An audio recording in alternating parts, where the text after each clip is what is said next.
Tandaan kono.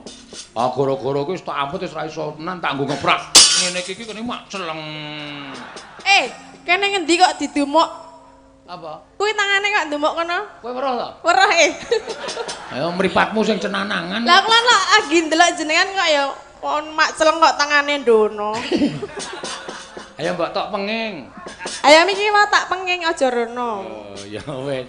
Iya, mak celeng ora kuwatan mlaku aku. Delalae sing di omah kok ya nampa. Iya. Aku muni. Mula mengko dijoli lagon liyane. Ya, monggo Mbak Tatin. Klintang-klintang numpak andang bel klintang.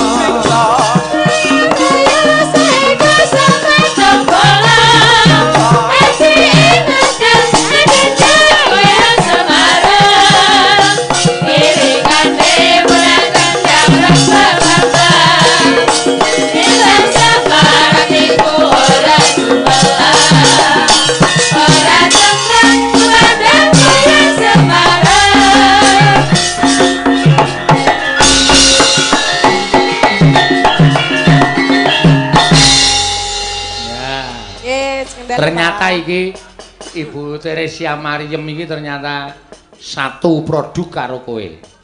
Napa? Nek Bu Teresia Mariem iki bakul gedhok, kowe bakul geblek. Iya. Mula muga-muga kowe tak pujekke le bebojoan karo bojomu ya iso 50 taun. Ya. Amin. Bakul gedhok iso nanggap wayang, bakul gedhek ya kudu gedhek panjen. Bakul geblek ya iso kudu nanggap wayang. Nanggap sinten jenengan? Lah iya no. Jenengan tesih mboten nggih? Hah? Maksudnya tesih dalang napa mboten? Kowe sinden kok lambemu samber gelap to? Kok samber gelap piye? Lah wong nek aku kok sampeyan tesih mboten ayo dijaluk. Aku iki panjang umur wong kowe iki anak buahku. Bendina ya melu aku tak neidit kok mujak-mujak. Maksudnya jenengan tesih mayang mboten wong kula nggih nikah nembe pinten taun niki? Heeh. Pirang taun kowe karo bojomu? Kula nembe 7 taun. Lah isih 43 taun. Ya muga-muga aku ya ora ketang suaraku wis Yai Prabu. Ning tetep kudu tok tanggap perkara. Aku lho wegah. Aku wegah. Aku meh nguyah-nguyah nek tuwa iki.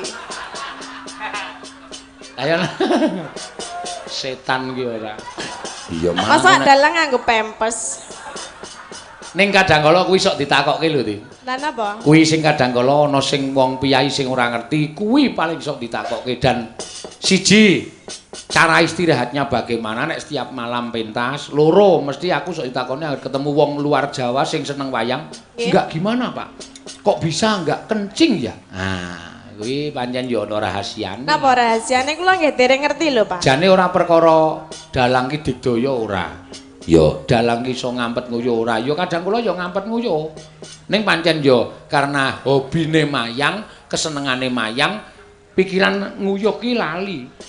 Saiki nak percaya Piai Lenggah semene nuwun sewu lho, kula ora ngarani Piai Ngawu menika Piai sing seneng judi mboten. Ning nek wis ngedep kertu, wis to. Rong dina rong bengi ora nguyuh kowe betah. Saya menang. Iya. Saya kalah kok kuwalik. Anggere kalahmu niku bingung pikirane, ora gagas nguyuh. Ning nek menang nguyah-nguyuh ora ndelikke dhuwit. Iya. Oh, asline ngono kuwi. Iya. Oh, cocok-cocok. Mula mayang ki ya hobi ya kesenengan. Dadi nek aku mayang ngene iki ora mikir nguyuh. Iya, ngono ya Mak. Iya ora bakal kebelet. Ning ya tau kebelet ki ya tau. Nggih, kula tau ngerti jenengan medun. Nah, kene wis tau medun mayang. Wis no, mergo ora kuat tenan. Ning daerah Bantul ning Serandaan kono. Ah gara-gara kuwi wis tak amput wis ra iso tenan tak nggo ngeprak. Ngene iki kene mak celeng. Kene ngendi kok didumuk? Apa? Kuwi tangane kok ndumuk kono? Kowe weruh ta? Weruh Ayo mripatmu sing cenanangan. Lah kula lak agi ndelok jenengan kok ya kon mak celeng kok tangane ndono. Ayo mbok tok penging. Ayo miki wae tak penging aja rono. Oh ya wis. Iya, mak celeng ora kuwatan mlaku aku. Delalae sing di omah kok ya nampa. Iya. Aku muni ngapunten nggih Pak, mboten napa-napa Mas. Iya, ya syukur. Dadi rahasiane niku mboten kon fokus tengen nek jenengan nggih mayang. Nah iya, pokoke wis nyinden ya fokus nyinden, rasa dadak mikir werna-werna. Sinden anggere kena adem fokusi aduh, mengko kepoyo aku. Ah kepoyo tenan. Mula aja sok celkap-celkop. Iya. Mboten. Ngono ya. Aja sik. Aja dirasani wis ben nengke wae. Ora nguyuh nengke wae. Ah, lek mboten nguyuh ya piye? Ya, ayo. Pak Saino kalih Bu Mariem. Ya, kowe bakul geblek ya tak dongak-dongake men kaya Bu Mariem. Pripun? Nadyan ming sak bakul gethuke putrane dadi kabeh iso mikul dhuwur mendem jero karo wong tuwa. Wong tuane perkawinan emas karo putra-putrane tanggapke wayang. Nggih, amin, Pak. Padha-padha les kotelo nggih. Aku bakul geblek rung patek opayuhe geblekmu larange ra jamak-jamak. Monggo ya rasane ora teko enak ya wis. Sing ngomong sinten? Ngene kula wis saiki wis laris lho. Ya syukur nek wis laris aja larang-larang. Ya. Lah, manut karo kekuatan. Kula manut telone nek telone lanang ya bakule gebleke dadi larang. Oh, manut anu sumbere ya. Sumbere ngoten niku nggih. Jenengan anak nggih pun tau to? Pun tau. Wis tau ngapa? Maem geblek kula. Kae rak ora tuku rak ming tok sugo. Lah nggih kula ora muni tuku lho, maem. Ya mentok sugone ya ora pate enak. Lah? Mula aku ming entek siji. Siji. Tok tawani tanduk napa, Pak? Emoh aku ya. Arep wae. Arep apa siji tok wis. Siji. Kecut rasane iki. Kecut? Kecut kok njaluk meneh. Kecut njaluk nek kapan wong pangan siji kok njaluk meneh. Lah wong bar kuwi ya njuk murah-murah, enake geblekmu ngonten iku kok. Nah ya. Kok ora? Kecut ning numani. Iya. Cekak yo. Mula aku ya njur murah-murah njaluk. Napa, Pak? Ayo Mbak Tatin ngersake napa? Badhe nyekar menapa? Nggih, menika napa, Pak? Sriuning. Nggih. Ya. Nggih piye lah pripun? Sabar nggih, Pak. Nggih ngan mawon. Apa? Kadung tresna nggih. Ya, iki suasanane suasana perkawinan Mas ya. Suasana katresnan. Ya, men saya akeh katresnane Pak Saino Pak kalih Saino Bu Mariem. Ya, ya. Bawani. Rina wangi dadi ati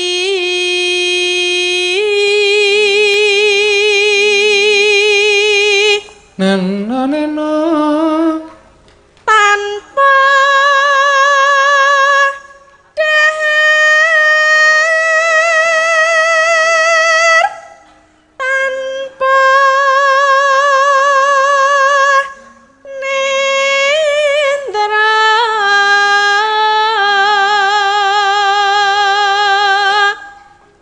kayung yon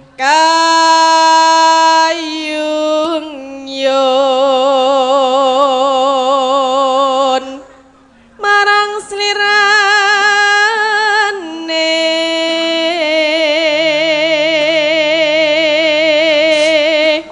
eno tansah kumawanging netra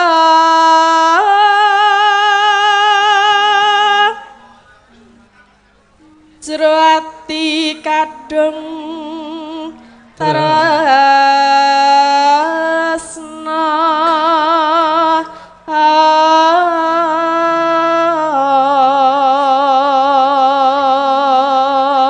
nano neno tan liya among sliramu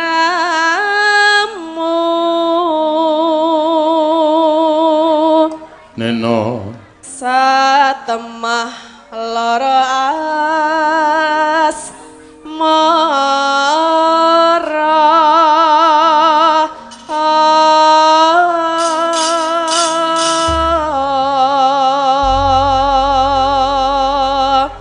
ya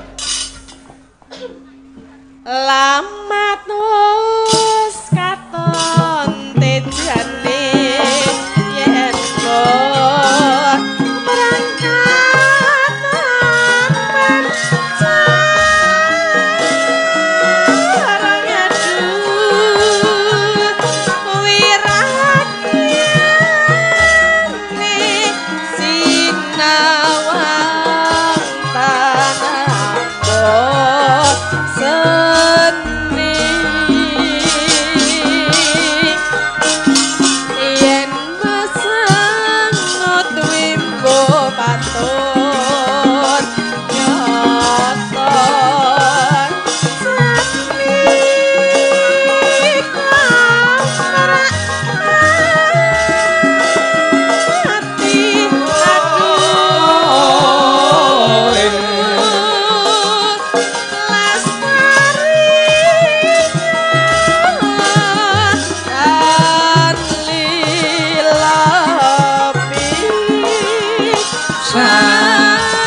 kadung tresna dilanggamke mlebokke dangdut ya.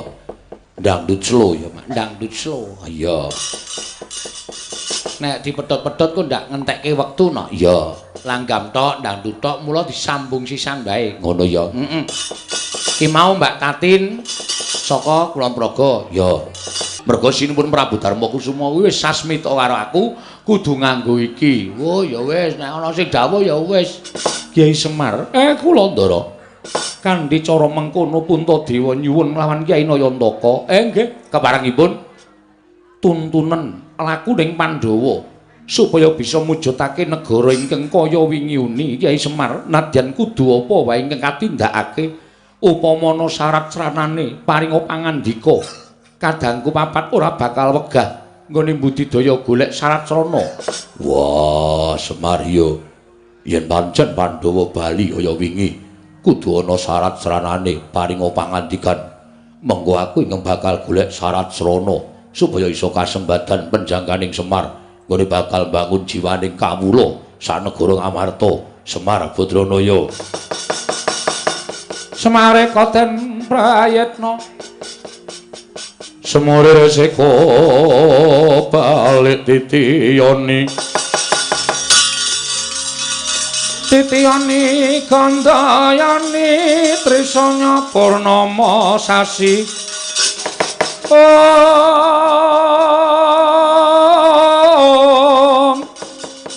trisanya purnama sasi gilar-gilaran ing tengah latar gilar-gilaran ing tengah latar milang lintang Bima Sekti.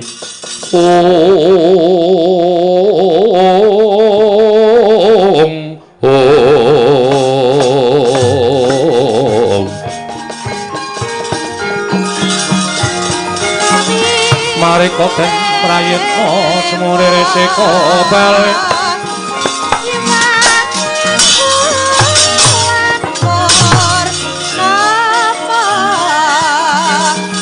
tiyani kandayani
Sinowati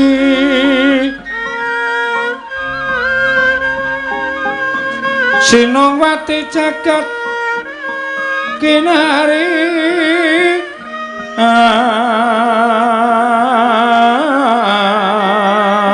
among mbak lumembak ombak ing samudra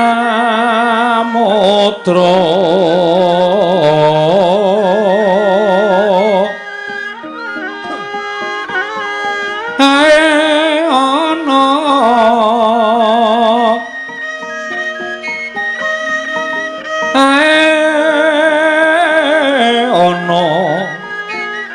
bale lumut tambraganggeng awita denceng-dencengan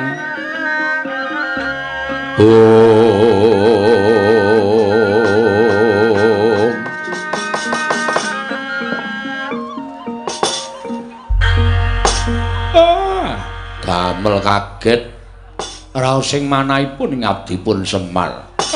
Lah menika rak mboten mangling Penembahan Durna ing Sokalima, Penembahan. Kula ngaturaken sembah pangabekti kula kunjuk, Penembahan. Gondhok blekuduk suwaru gembol semorante wela. Ya Semar, kowe ngaturke bekti karo aku wis tak tampa ora liwat pangestuku Tampanana ya Semar. Nggih kula pundi nggo jimat paribe dayanana ing kasantosan. Kalian sinten? Mboten pangling Rekyana Patih Sengkuni. Iya Semar, aku ingkang prapta ning Karang Kadempel Semar. Syukur Rekyana Patih. Bekti kula kunjuk nggih Rekyana Patih. Iya Semar ndak tampa. Pangestuku Tampanana. Bapa Penemban Durna, kula ngaturaken bekti kula kunjuk Penemban. Anak Prabu Ngamarta menika. Inggih Bapa Penemban. Inggih nggih. Kula tampi malah kaget raos sing manahipun ing Bapa ing Sukalima dene panjenenganipun Nak Prabu Ngamarta sampun keparang rawuh wonten ing Karang Kadempel. Sampun sawetawis Bapa Penemban. Inggih syukur nggih, syukur. Dipun sekecaken anggenipun lenggah. Bapa Durna ki kula aturi sekeca anggenipun lenggah. Inggih sampun boten kirang prayogi. Paman Arya Sengkuni kula ngaturaken bekti kula kunjuk. Kula tampi dawah sami-sami nggih anak Prabu Durna bapakku. Aku ngaturake basaku katura. Werkudara anakku wong gagah. Tak tampa Werkudara pangestune Bapak Tampanana ya nang ya lik ya ngger. Yo ndak gegem dadiake jimat. Bapa Penemban bekti kula kunjuk. Janaka ya nang kene. Inggih. Syukur Janaka. Kula ngaturaken bekti Bapa Penemban. Tak tampa pangestune bapakmu Sukalima Tampanana ya Janaka. Kula pundi nggo jimat paripin dayanana ing kasantosan. Paman Patih Harya Sengkuni bekti kula kan kunjuk. Kula tampi nggih dawah sami-sami. Nala Gareng Petruk Bagong ngaturna sembah karo Begawan Durna. Waduh. Ngimpi apa kowe, Mir? Ngimpi apa? Kok ora kanthi kanyono-nyono ming omahmu kok kerawuhan priyagung, ya, Tru? Heeh. Ndara Puntadewa, Ndara Werkudara, Ndara Janaka, Ndara Klasdewa. Durung nganti rampung lipada rembugan. Iki rawuh meneh priyayi luhur Begawan Durna. Lho, apa ora gleleng? Aku dhewe ora ngerti lah kok padha ting gruduk ning Karang Kadempel. Bekti kula Penemban. Nala Gareng tak tampa pangestuku Tampanana ya Nala Gareng. Kula pundi nggo jimat paripin dayanana ing kasantosan. Rekyana Patih Sengkuni bekti kula kunjuk. Iya Nala Gareng tak tampa pangestuku Tampanana. Bekti kula katur Penemban. Petruk tak tampa pangestuku Tampanana ya Panakawan. Kula pundi nggo jimat. Rekyana Patih Sengkuni bekti kula kunjuk. Iya Petruk tak tampa pangestuku Tampanana. Gong, ngaturke bekti ora? Karo sapa? Begawan Durna rawuh ngono. Lho. Kok ora kanthi kanyono-nyono. Kula ngaturaken bekti kula kunjuk nggih Begawan Durna. Ndeng Durna. Ya Bagong, pangestuku Tampanana Bagong. Kula pundi nggo jimat paripe. Sinten ingkang nderekaken Adipatih Harya Sengkuni? Wah, Rekyana Paten sengkune bekti kula konjo Rekyana. Iya Bagong ndak tampa pangestuku tampanana. Nun inggih sangat anggen. Kawula mundi dadosaken jimat. Dipun sekesakaken anggenipun sami lenggah. Oh iya Bagong wis ora kurang kepenak. Truk. Dayoh akeh kaya ngene kok tanpa metu wedange Semar iki. Ayo engko tawanana. Nuwun sewu Panembahan Durna ngunjuk menapa? Loh. Apa kira-kira kowe kuat nyuguh aku? Aku piyayi, kowe men kawula. Ing atase kawula kok nyuguh karo piyayi. Girilusi jalma tan kena kinira. Ampun sok ngembe karo wong. Kula niku arep kaya ngene nek mengko nyuguh sampean nggih. Iso. Oh ya syukur-syukur dienggo tamba ngelak Bagong wis sakarepmu. Sakwenehmu bakal tak tampa kanthi lega-legawaning ati. Ning kudu milih tek teng mriki. Teh. Napa kopi? Loh, ya nek aku nek yaene iki senengane kopi. Ah, kopi 7.000. Oh, didol. Oh.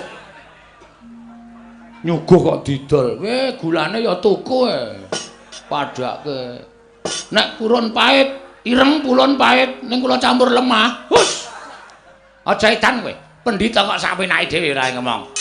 Ngene ya Semar. Nggih, pripun Panembahan? Aja kaget, aku prapta ning Karangkadempel. Nggih. Nadyan radi kaget nanging gandeng sampun paring pangandikan pun lega ati kula. Oh iya. Ngene. Sejatine aku prapta ning Karangkadempel mau yekti mung njumbuhake pekabaran ingkang sebenarnya mbok bakul sinambiwara. Pawarta binandunging Karna. Apa pancen kepara nyata yen to kowe bakal duwe gawe Semar? Sing nyebarke sapa iki?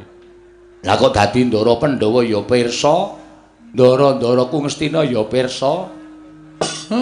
Nala Gareng apa kowe kandha-kandha tangga teparo? Mboten niku. Petruk kowe tangga teparo tok kandhani apa piye kok nganti tekan dindi? Mboten, Pak. Kula nek wis didhawuhi ora kandha sapa-sapa ya ora kandha sapa-sapa. Bagong apa kowe kandha sapa-sapa? Ora, Pak. Mbok sumpah. Ming ratan gedhe tak nahi plakat gede banget. Semar arep mbangun jiwa. Membutuhkan dana secepatnya ngono ya, Tru. Bagong pancen cah ngeyel tenan ya. Kowe ayo mbok menawa sing nyumbang barang.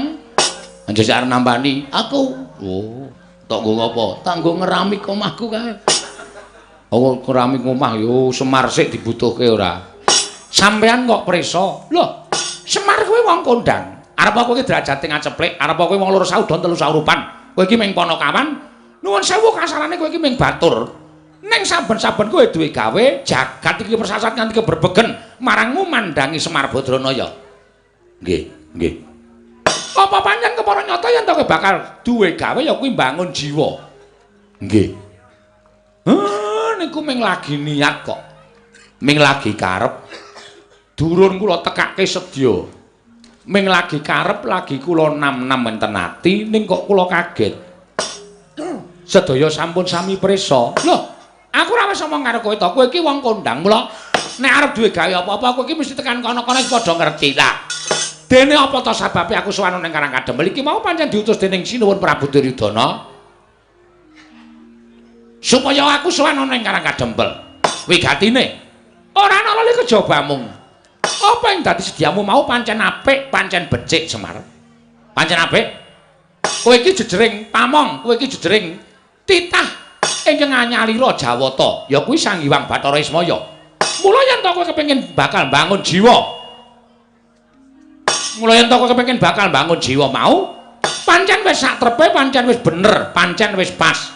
Ya mong ngene ya Semar. Kersane anak Prabu Duryudana nggonmu bakal mbabar ngelmu mau ora dikeparangake ning Karangkadempel, ning dikeparangake ana ing negara Ngastina. Mula praptaku ning Karangkadempel iki, ingkang wigati supaya mboyong marang kowe prapteng negara Ngastina. Kowe mengko ning kono diunggahke ning mimbar. Sawise kuwi terus kowe kojah supaya iso mbangun jiwaning para Sata Kurawa. Kanthi cara mengkono supaya Kurawa iso didandani jiwa ragane supaya bali marang pakarti ingkang sarwa becik lan apik Semar. Nggih. Matur sembah nuwun tanpa pepindhan. Dene amung sak karep kula kok. sinuwun Ngastina ngantos kados mekaten. Ning nuwun sewu. Kula niku ora arep kojah, kula niku ora arep wewarah dhateng sinten kemawon. Kula niki ora arep ngumbar ngelmu utawa menehi ngelmu napa-napa kemawon. Kula niki wong sekeng, kula wong ora duwe, kula wong melarat. Ngelmu kula ya mung ngelmu celimen kemawon. Hah, napa to sababe? Kula ajeng bangun jiwa niku kula kok ora bangun jiwane wong sak donya niku mboten. Kekuatan kula niku sepinten. Nek kula bangun jiwane wong sak donya, ming sak Semar kok ajeng bangun jagat niku terus kula napa ngembari panguwasaning Gusti Ngakarya jagat. Mboten ajeng. Sing kula karepke bangun jiwa niku kula pengin bangun negara Ngamarta jer. Karang Kadempel menika kebawa keperintah negara Ngamarta.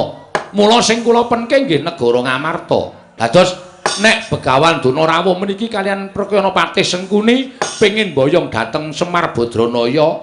Kula kok kon bangun jiwane Kurawa niku sing ajeng kula bangun nggih napa to pi?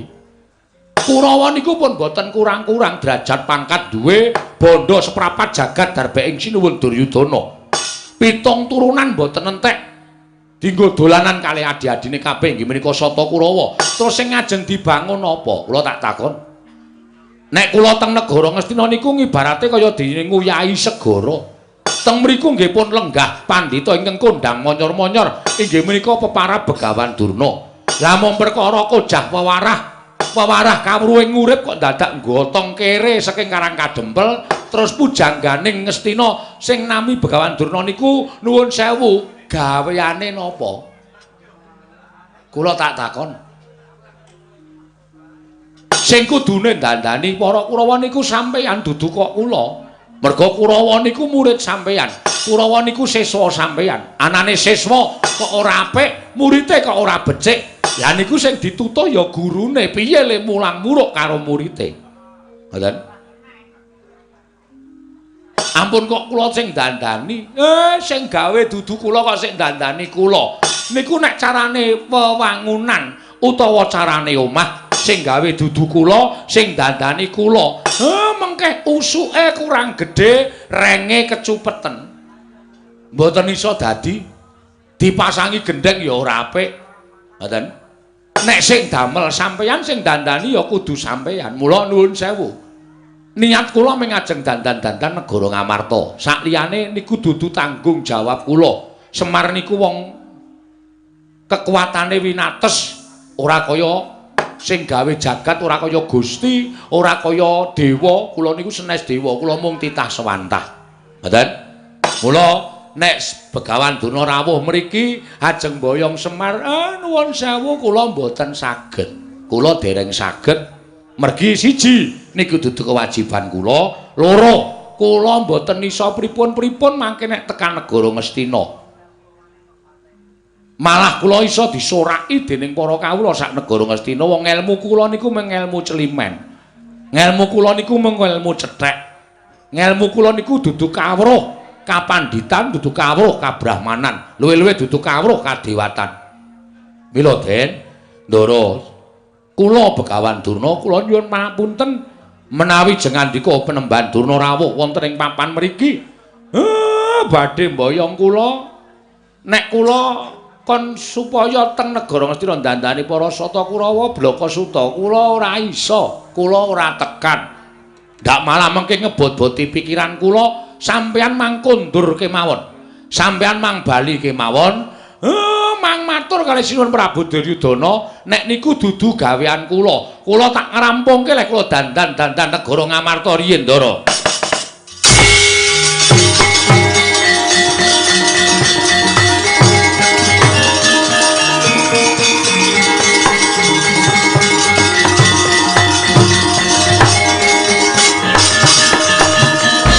Andita kang kinarya wangsit pindha kombang pangacaping tawang susuh angin ngendi nggone lole somo nante dawela lah kok dadi tekan semono nggonmu Guneman Semar. Yen ngono cetha kowe yen to ngiwake marang para Sata Kurawa mongko sejatine kowe iki ora ming siswane utawa kowe iki ora ming pamomonge para Pandhawa. Ning klebu kowe iki pamomong ing negara Ngastina. Elinga Semar. Pandhawa lan Kurawa kuwi padha-padha turasing Begawan Wiyasa ing Saptawarga. Lah kok dadi kowe mban cindhe mban siladan. Yen Pandhawa mbok ban cindhe, yen Kurawa mbok ban siladan. Ing atase aku apik-apik sowan ana ing Karang Kadempel mboyong marang kowe. Diutus dening anak Prabu Duryudana. Ning tinemune nggonmu wangsulan lah kok nyerekake pikire Begawan Durna. Nyerekake atining Begawan Durna. Mangke riyen kula nyerekke nggon apa? Kula omong niku kanggo kula tata. Aja nganti omongan kula menika damel serik penggalipun Begawan Durna. Lah kok saniki sampeyan ngendika kaya ngono. Lho, kowe ngandhake sing gawe Kurawa sapa? Kurawa mbiyen ibarate kaya dene wadah ingkang suwung. Sing iseni Begawan Durna, tak iseni ngelmu sing apik-apik. Terus kowe kandha karo Begawan Durna, kowe matur karo aku. Sing gawe Begawan Durna, sing dandani ya kudu Begawan Durna. Yen ngono terus Pendhita Ngastina kuwi gaweane apa? Nek perkara dandani Kurawa kok dadak kongkonan karo wong Karang Kadempel. Coba aku tak takon karo kowe. Apa kaya ngono kuwi ora nyerek-nyerekke ati? Nuwun sewu sampeyan niku pendhita kok isih gampang kebranang penggalihe to. Sampeyan niku pendhita kok isih gampang nesu. Monggo pendhita niku watekane tanduk aris ulat manis ing cipta demen tetulung. Adoh penggawe cidra. Ngalah tananggunggung diri gawe senenging liyan. Niku wateking Brahmana. Nek sampeyan nganggo serban kethu sarwa putih mongko durung iso ngleksanake sifat sing kula aturke. Mboten sang nganggo kethu sampeyan. Ngangge caping mawon. Sampeyan durung iso nglakoni minangka dadi Brahmana ketitik sampeyan gampang murup atine. Gampang murup penggalihe. Nuwun sewu, Ndara. Nek sampeyan kaya ngoten niku wis memper nek Kurawa pancen pambegane sasar susur. Kurawa pambegane angkara murka. Kurawa niku sawijining wong sing wis ora iso didandani. Lah pripun? Lah wong gurune watake kaya ngono. Napa meneh Kurawane? Kowe aja wangku gawan ngawur. Sing marai Kurawa elek iki dudu Begawan Durna. Sinten nek dudu sampeyan? Iki sing nang mburiku iki. Sampeyan nek senengane kaya ngoten kok golek kanca lho. Wong kula ya ora ngopo-ngopo. Ben wong loro Dik Pate mengki ndak. Kula rumangsa ki jenan ora ndek kanca kaya. Niki sing gawe jar sing gulang-gulung karo Kurawa iki. Dudu aku. Dadi aja nyalah karo Begawan Durna. Nuwun sewu. Punta, sampeyan mboten sakakean gunung tanpa guna. Mboten sakakean pangandikan. Saniki sampeyan gelem kondur napa mboten?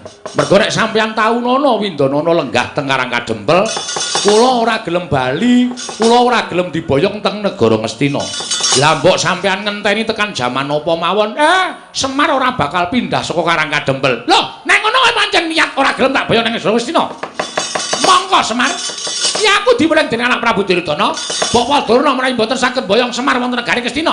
Ateges Bapak Durna menika mboten lahir batin anggenipun sumuyut ngayom wonten negari Ngastina. Ateges aku padha karo ora dianggep ana negara Ngastina. Mula tinimbang aku bali ana negara Ngastina ora boyong ngelawan kowe.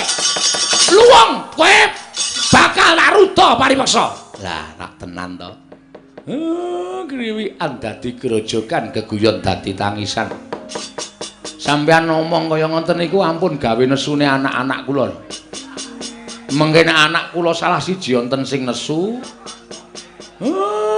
Kula ora tanggung niki cah awur-awuran kabeh.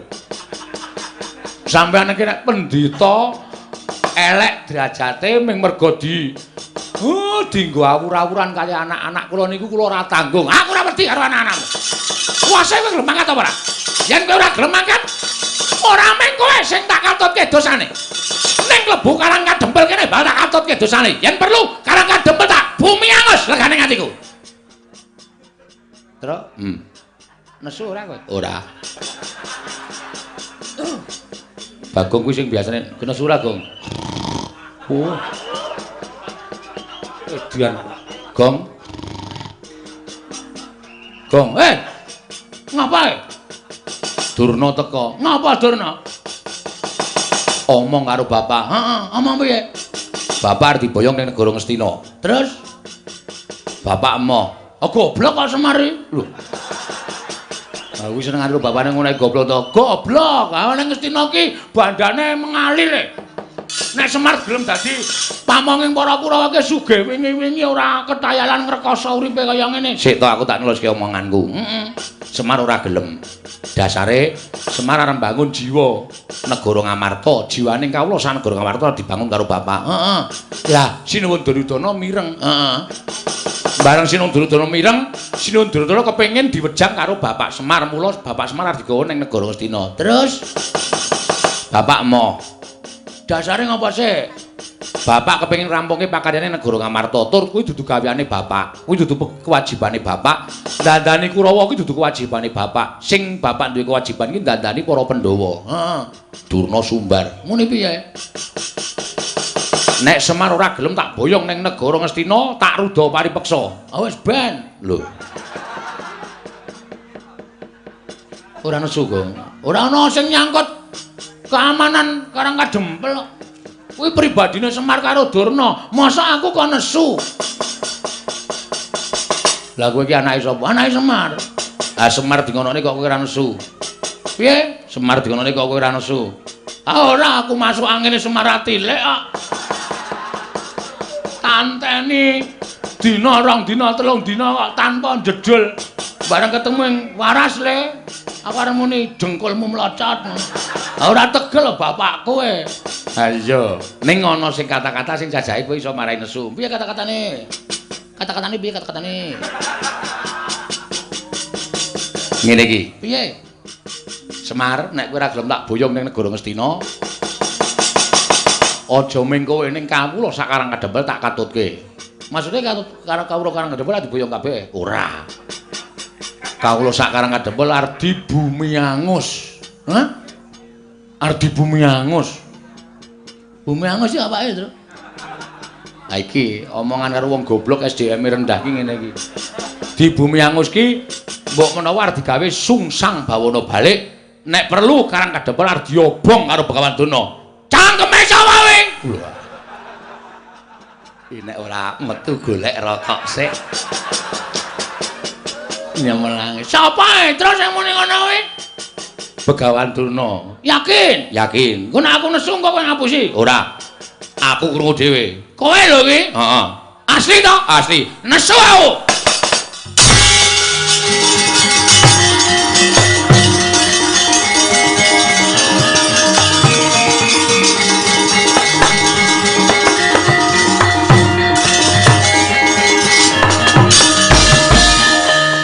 Nun sewu penemban kula ajeng nyuwun prisa. Heeh, kowe takon apa? Sampeyan wau omong nek ajeng bumi angus negara utawa Karang Kadempel. Heeh, niki nocoke omongane Petro. Daripada kula wis kebacut nesu kula dapusi Petro. Lah kula isin. Ning nek pancen nyata niki mungsuhe dudu sapa-sapa ning kula. Sampeyan kudune ngerti. Dina Senin Demben kula niku dilantik dadi ketua pemuda Karang Kadempel. Dadi nek sampean ngrasani ketentremaning Karang Kadempel niku padha karo sampean ngilani jajane Bagong. Ngandel ora. Anakku nesu. Aku nesu ora mbelani kowe aja GR. Mbelani sapa? Mbelani bumi wutah getihku, Pak. Karang Kadempel ki bumi kelahiranku. Karang Kadempel ki bumi wutah getihku. Aku jejer putra bumi. Nek ana wong sing arep gawe cintrakaning bumi kelahiranku, sedumuk bathuk sing nyari bumi. Ora nyawang sapa-sapa aku. Arep kuwi aja kok menungso. Dewa medhon aku ora wedi. Oh, cangkeme kebablasen kuwi. Mun ana dewa medhun tenan. Wah, aku tratapan ya, Tru. Ora to ya, ora. Ya wis ora dewa wis. Anjur wedi ora. Aja kok menungso, demit aku ora wedi. Wo sidane demit sidane. Ora dewa, nyemelangi enak dewa. Engko nek medun tenan, Bagong jabut nyawamu. Mudar tenan aku. Loh, saiki karepmu piye? Loh, saiki kula manut karo sampean.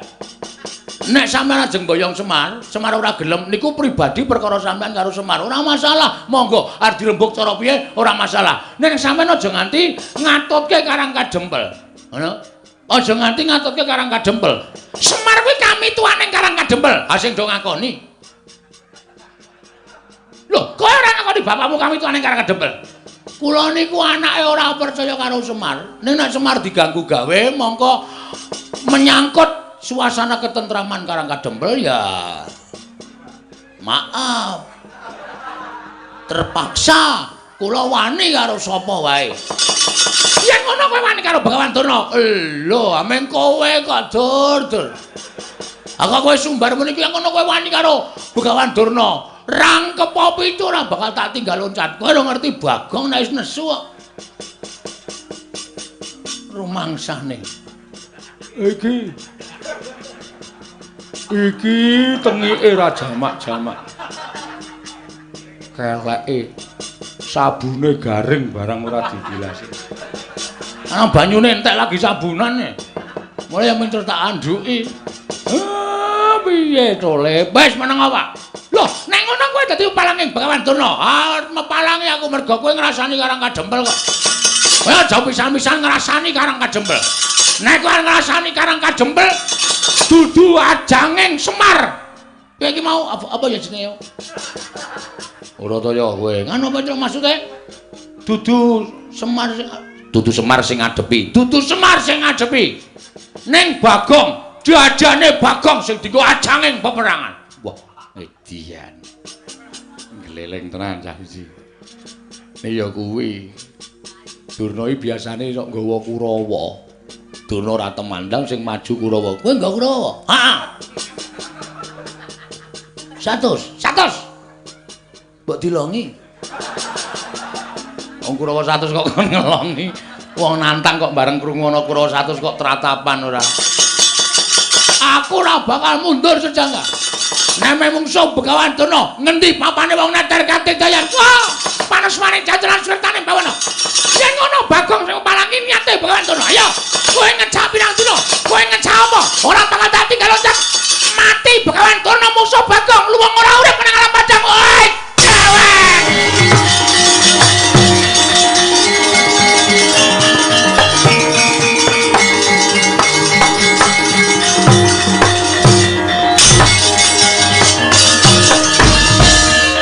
Kowe kancane Durna. Wong ora ngawur kowe iki. Dara Werkudara kok dunake kancane Durna. Ngeplak aku kowe. Wah, Caidan. Kowe ngerti ora? Ora. Kowe lagi arep tak kandhani ora sawangsulan sik. Kowe ngerti ora? Ngerti. Aja wangsulan sik. Oh iya. Ora Kang Seno. Kowe ngerti ora? Napa? Durna wis apa? Durna ya Durna sapa? Engko tak ngomongke Durna kuwi Duryudana ya ora bener. Durna ya Durna. Ora ana Durna liyane iki mau ya Durna. Yen kowe ora ngerti tak kandhani. Heeh, piye? Wah, ora basa. Wah, iya lali. Nggih, pripun? Aku anggere nesu ngene iki saka-saka ora tak basani. Kae saka-saka pangan kabeh soalé.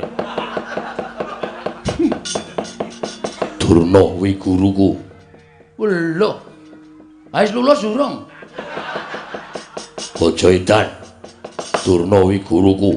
Yen kowe wani karo Durna, bapakku padha karo wani karo Werkudara. Saiki ora usah mungsuh Kurawa. Aja mungsuh Durna, mungsuhe Werkudara. Kowe wani nendang Durna bapakku. Aku sing ora nrimake. Kowe ngapa ta iki? Mudhar kowe. Wis masalah, Gong, asli iki wis. Ha kowe ya kemanen kudune nyawang kiwa tengen sik. Ana sapa, lenggah sapa lagi wani. Aku ora nyawang. Banyu suci Perwitasari, Ndara Werkudara kuwi sing maringi sapa? Begawan Durna sing nuduhke dalane kayugung susu ing angin sing maringi sapa? Begawan Durna. Mula Ndara Werkudara iki nganggep Durna iki bapakne. Ha kok kowe wani karo Durna? Ups. Guayane ups barang. Agi kelingan aku. Nggih nyuwun ngapunten esmosi. Apa? Esmosi. Esmosi iki apa? Nesu, emosi kula. Oh, cerewet banget ya. Gek idune muncrat-muncrat. Neng rayu sondol nganggo. Niki mbiyen iki kulino bal-balan soalnya dadi heading. Langsung kontal Durna. Wah. Janaka ya anake Durna iki muridé Durna nek nganti Janaka ora trima mungsuhmu tuturu Durna ning karo Werkudara karo Janaka apok ra iso wae kowe plorak-plorok mripate kalah cacak menang cacak kok terus maklutsu wale maksud lu yen pancen garwane karo Durna mungsuhe dudu sapa-sapa mungsuhe Werkudara oke gong sadar gong cerewet menengo wis ben tak niati kabeh niate pancen arep mungsuhi Bagong ora masalah nek sampean belani karo Begawan Durna mboten napa-napa dikira kula wedi karo sampean wis biyen tekan saiki ora arep wedi Bagong karo Werkudara ngerti kaya ngono ta blusuk nang kalen biyen dek cilik kowe sing ngomong sapa mbok mikir sampean niku cilik tak tutke nang ndi dolan nang ndi tak tutke nganti sirah tanggo sikil tanggo sirah manggagas lelabuhane Durna karo Bagong gedhe sapa rarake ati lho piye kae nesu kok nangis Gong ngeleh oh terus semangat le oke semangat rumangsane padake hah aku lak takon terus sampean tak kandhani nggih sampean aja ngawur sampean aja ngawur ngakoni Durna guru sampean nek sampean gelem menggalih kanthi permana jati banyu suci Perwitasari niku sing duduke dudu Durna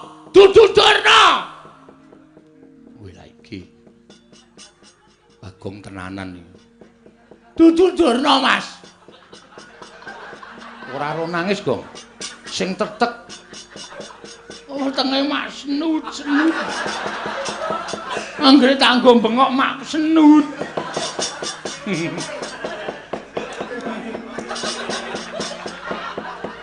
pokean sambel Tru jangan apa-apa ana lomboke kabeh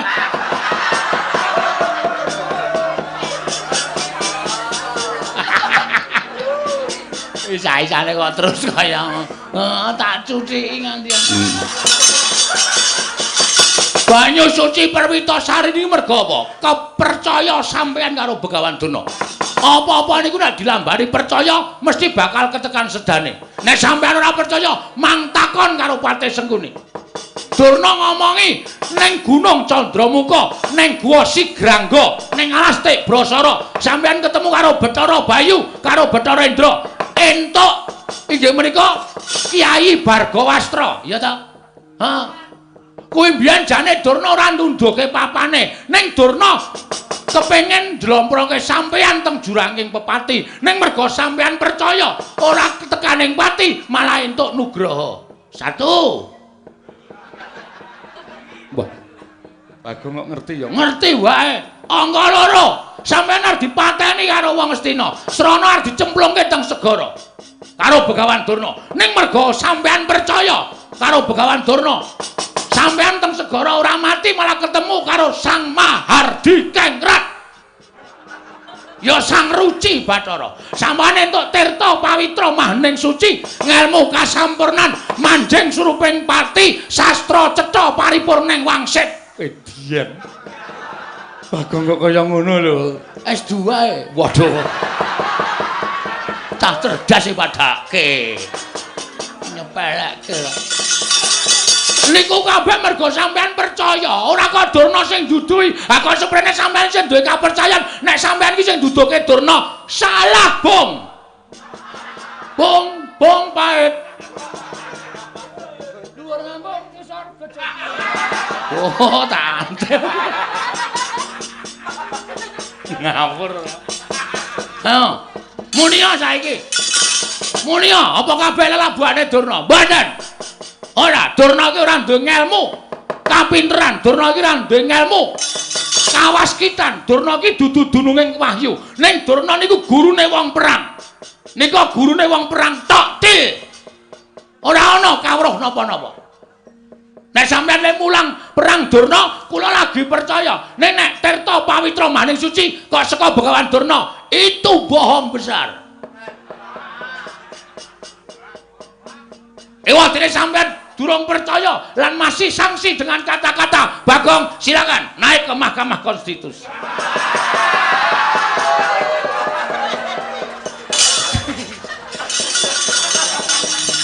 Wis rampung ya, Gong. Hah, wis kok? Wis. Oh, muni ana iki. Kowe kok ngerti saka sapa? Iki apa? Iki Vespa iki, Vespa ndasmu kuwi. Ora nesu. Ah kaya Vespa tenan emang. Iki kaya plentronge. Oh, iki kaya ngarep kae, bemper ngarep. Iki sedele nang kene. Busine ngupil ora? Ora. Nek ngupil tak resikane, ora tak totok gundulmu. Busi wis ra kanggo gawe. Disetater ra tau. Katakono wis iki sing ngomong. Dadi sampean aja banget-banget golek sampean ngendika kaya ngoten niku anggepe kaya njur menang-menangan dhewe. Apa anggepe sampean nganggep Durna bapak niku ana batine apa? Ora ana. Sesuk ora urung sampean iki mung mungsuh bapakmu dhewe. Mungsuh Begawan Durna. Monggo sampean nek tresna karo Begawan Durna, sok Bratayuda sampean bakal dipateni karo Durna. Kok ora kaya bengi iki to kaya cerdas men to cah iki. Ya kala-kala Ren. Kala iki pokoke aku 3 sasi adol Bagong. Ayo. Kok adol Bagong. Lakon kok jaluke mung Bagong metu sore. Mbah aku lagi dadi rol tahun iki. Ya ora apa-apa. Ya wis ben. Pun man gagas. Nek pancen mang timbang-timbang omongane Bagong niku salah, mang nutuh Bagong. Kabeh niku bener dan fakta dengan apa? Apa jenenge to? Ora ngerti sarep omongke apa. Oh jenenge ala apa? Jenenge sprinter, kuwi Vespa. Apa jenenge? Fakta dan kabulasi. Kabulasi nyetrum ndasmu iki kok. Kabulasi nggo montor kok kabulasi. Wis ngono wae. Pikiran nek dikira omongane Bagong salah.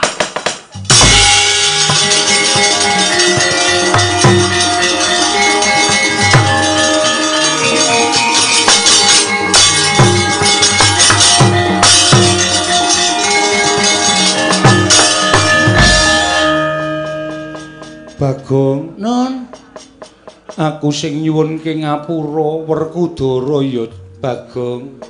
Ha iki piye mbok ngene iki?